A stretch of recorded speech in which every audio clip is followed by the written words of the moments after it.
Hello, my name is Father Charlie Bouchard, and I'm here to offer you a word of hope on the readings for Saturday, November 1st, which is the Feast of All Saints. We celebrate almost every day of the year the feast of one saint, or maybe sometimes two saints on the same day. But today we celebrate the Feast of All Saints gathered together. Not just one at a time, but the whole assembly of saints.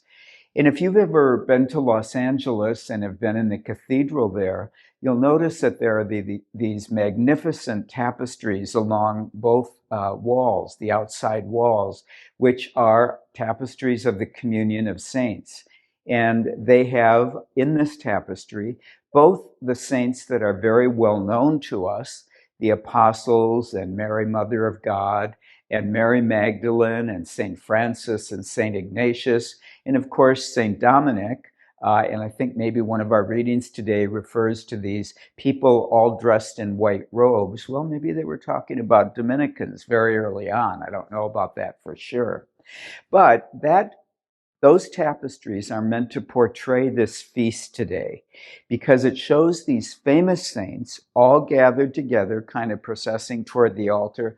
But in among them are also ordinary people who achieved holiness and sanctity in their lives, even though they were not declared officially to be saints by the church.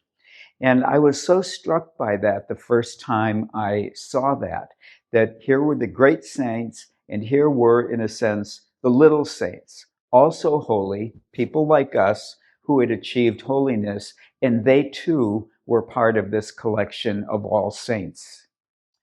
One of the lines in these readings today that really struck me was, "What we shall be has not yet been revealed." That is always a sign of great hope to me, that, right now we struggle in our lives, we have our illnesses, our disappointments, our moments of discouragement, but we are reminded what we shall be has not yet been revealed to us. And that really says that as for those kind of little saints in the tapestry in Los Angeles, holiness in us is hidden from us now. And we need to be intentional about recognizing that holiness and not to be afraid of it.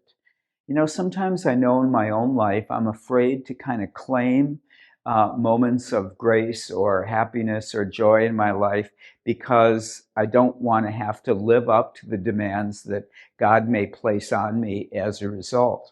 But we need to get over that fear and acknowledge that we shall become something great.